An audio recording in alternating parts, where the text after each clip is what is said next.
শেখ, আমাদের মূল যে টপিক, জি এই টপিকের উপর আমরা প্রথমে যে বিষয়টি আপনার কাছ থেকে জানতে চাওয়া, জানাজা সালাত। জানাজা সালাতের নিয়ম আমরা অনেকে সাধারণ মানুষ জানি না।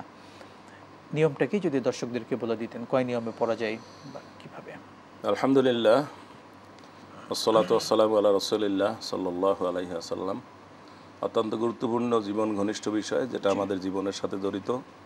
আমাদের আপনজন যখন চলে যান, তখন তাদেরকে আমরা কিভাবে সুন্দরভাবে সম্মানের সাথে বিদায় জানাবো, সেই বিষয়ে কোরআন, হাদিস এবং ইসলাম সুন্দরভাবে বলেছে। জি, তো আপনি জানাজার বিষয় যেটা বলছেন, সেটা সম্পর্কে আমরা আগেই বলতে চাই। তবে জানাজার আগে আরও কিছু বিষয় আছে, সেটা আমরা পরে বলবো ইনশাল্লাহ। জি, কারণ একজন মানুষ মুমূর্ষু অবস্থায় কী করতে হবে, জি, তার আশেপাশের লোকেরা কী করবে। জানাজা সম্পর্কে বিষয়টা হলো এই, জানাজা এটা একটা সলাৎ, সলাতুল জানাজা। সলাতুল জানাজা অর্থ মাইয়েতের জন্য সলাৎ। জানাজা শব্দের অর্থ ঢেকে রাখা বস্তু। এখানে উদ্দেশ্য হলো মৃত ব্যক্তি জি, যাকে ঢেকে রাখা হয়।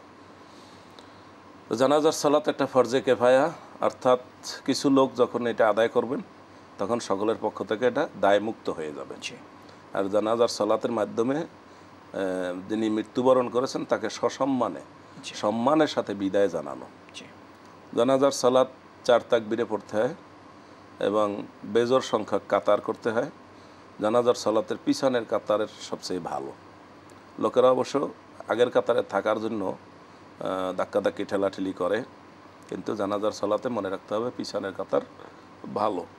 ওস্তাদ, এটার মধ্যে মূল বিষয়টা কি, যে পেছনের সালাতে বরকত হওয়ার কারণটা কি আসলে? এটা আরও কিছু নামাজে পিছনের কাতারের কথা বলা আছে। জি, এর মধ্যে অবশ্যই একটা হেকমাত, একটা কৌশল আছে। জি, অর্থাৎ এখানে মানুষের একটা আবেগ থাকে যে আমি সামনে থাকবো, সবাই সবসময় খেয়াল থাকে সামনে থাকবো।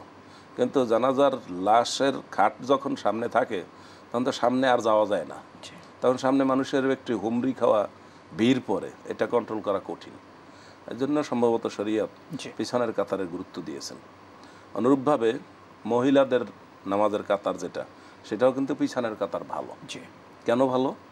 যে মহিলারা যদি দাঁড়ায়, তাহলে পিছনের কাতারের যে মহিলারা থাকে, তারা কিন্তু সামনের তো পুরুষ আছে, তাদের কাউকে দেখে না। জি, আর মহিলাদের কাতার যেটা সর্বপ্রথম পুরুষের পরেই দাঁড়াবে, সেই ক্ষেত্রে দেখা যায় সামনের কাতারে যারা মহিলারা থাকে, তারা কিন্তু সব পুরুষকে তাদের সামনে দেখতেছে। জি, এই জন্য এটা কিন্তু এক ধরনের আত্মিক পরিশুদ্ধতার ক্ষেত্রে জি, একটা সমস্যা, বড় একটি হিকমা রয়েছে যে একটা নিঃসন্দেহে। হেকমা রয়েছে। জি, তাই যাই হোক, জানাজার কাতার বেজর কাতার করতে হয়, 3 কাতার 5 কাতার এরকম। আর বেশি কাতার হলে আর এগুলোর কোনো হিসাব করা দরকার হয় না। সেই ক্ষেত্রে 4 তাকবীরে ইমাম সাহেব লাশের সামনাসামনি মাঝ বরাবর দাঁড়িয়ে, বুকের মাঝ বরাবর দাঁড়িয়ে জি, তিনি জানাজার সালাতের ইমামতি করবেন। তবে মহিলারা যদি হয় মাইয়েত, তার একটু সামনের দিকে, অর্থাৎ মাথার দিকে আর একটু আগিয়ে জি, দাঁড়াবেন এবং 4 তাকবীরে জানাজার সালাত আদায় করবেন। জি, তো জানাজার সালাতের 4 তাকবীরের পরে কি পড়বেন, এই বিষয় নিয়ে মতানৈক্য আছে। জি, তবে নির্ভরযোগ্য সূত্র হচ্ছে এই, যে সহিহ বুখারীতে ইবনে আব্বাস রাদিয়াল্লাহু তাআলা আনহু থেকে বর্ণিত দেখা যায়, সে হাদিসে দেখা যায় যে জানাজার সালাতে প্রথম তাকবীরের পরে আউযু বিল্লাহি মিনাশ শাইতানির রাজিম বিসমিল্লাহির রহমানির রহিম পড়ে সূরা ফাতিহা পড়ার কথা বলা হয়েছে। জি, কিন্তু আমাদের এতদ অঞ্চলে হানাফি মাযহাবের অনুসরণ করতে গিয়ে লোকেরা সূরা ফাতিহা পড়ে না, শুধু আউযু বিল্লাহি বিসমিল্লাহ পড়ে, সানা পড়ে, সুবহানাকাল্লাহুম্মা, এটা শুধু পড়ে। অথচ সূরা ফাতিহা পড়ার কথা সহিহ বুখারীতে জানাজার অধ্যায়ে উল্লেখ আছে। এক্ষেত্রে ওস্তাদ প্রথম তাকবীরের পরে যদি জি। কেউ সানা স্বাভাবিক নিয়মে আমরা যেটা পড়া হয়, জি। যদি কেউ পড়ে, এক্ষেত্রে কোনো প্রবলেম হবে কিনা? সানা পড়ার আসলে কোনো দলিল আছে বলে আমি এখনো জানি না। জি, এখানে হামদের কথা বলা হয়েছে, আর হামদ কিন্তু আলহামদু। আর সরাসরি এখানে সূরা ফাতিহা পড়া ইবনে আব্বাস রাদিয়াল্লাহু তাআলা থেকে বর্ণিত, এবং তাকে জিজ্ঞাসা করা হয়েছে যে আপনি সালাতুল জানাজায় সূরা ফাতিহা কেন পড়লেন? তিনি বলছেন হাজিহি সুন্নাহ, এটাই নিয়ম। সহিহ বুখারীতে এই কথা উল্লেখ আছে। এবং দ্বিতীয় তাকবীরের পরে দরুদ শরীফ, আমরা সাধারণত নামাজের মধ্যে যে দরুদ শরীফ পড়ি, দরুদ ইব্রাহিম। তাশাহুদে দরুদ ইব্রাহিম বলা হয়, এটা পড়বে। তৃতীয় তাকবীরের পরে মাইয়েতের জন্য দোয়া পড়বে। মাইয়েতের দোয়ার ক্ষেত্রেও দুইটা কথা আমাদের ভালো করে জানা দরকার।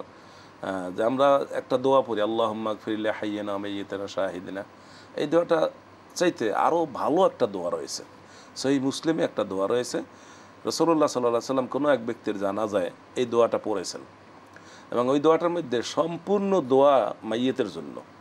এবং যিনি এটা বর্ণনা করেছেন তিনি রাসূলুল্লাহ সাল্লাল্লাহু আলাইহি সাল্লাম যে পড়েছেন একটু আওয়াজে পড়েছেন, নিম্ন স্বরে, কিন্তু একটু আওয়াজে পড়েছেন যে পিছনে থেকেও সে সব শুনেছে।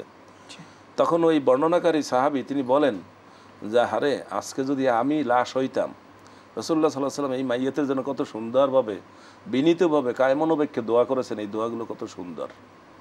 দোয়াটা হলো এরকম, আল্লাহুম্মা গফির লাহু ওয়ারহামহু ওয়াআফিহি ওয়াআফু আনহু ওয়া আকরিম নুজুলাহু ওয়া ওয়াসি মুদখালাহু। অর্থাৎ এখানে সবগুলো দোয়া কিন্তু মাইয়েতকে কেন্দ্র করে, আল্লাহ তুমি এই মাইয়েতকে মাফ করে দাও, তার গুনাহগুলো মুছে দাও, তার পাপগুলো মাফ করে দাও, তাকে একদম তার পাপগুলো ধুয়ে মুছে দাও, তাকে তার থাকার জায়গাটাকে তুমি প্রশস্ত করে দাও, তার মানে তাকে সম্মানজনকভাবে নাও, এবং তার পাপগুলো এমনভাবে ধুয়ে দাও, পানি দিয়ে, বরফ দিয়ে, ঠান্ডা পানি দিয়ে ধুয়ে দাও, সাদা কাপড় ধুয়ে যেভাবে ময়লা থেকে পরিষ্কার করা হয় ওইভাবে পরিষ্কার করে দাও।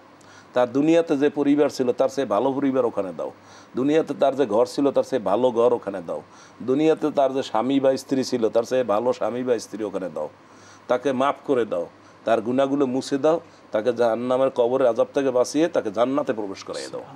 সবগুলো দোয়া মাইয়েতের জন্য, সহিহ মুসলিমে এটা রয়েছে। এই দোয়াটা শেষে পড়বে, এরপর শেষে আল্লাহু আকবার বলে রব্বানা আতিনা ফিদ দুনিয়া হাসানাতাও ওয়া ফিল আখিরাতি হাসানা ওয়া কিনা আযাবান নার বলে তারপর সালাম ফিরাবে। এইটা হলো জানাজার একটা নিয়ম। আমাদের দেশে যেটা আছে সেটা লোকেরা অবশ্যই জানেন, কিন্তু আমি যেটা বললাম সেটা কিন্তু আমি নির্ভরযোগ্য সূত্রে বললাম। অর্থাৎ দুইটাই আমরা দুইটাই আছে, কিন্তু দুইটাই আমরা পালন যে যেটা করতে চাই। এইটা জি, বুঝতে পেরেছি।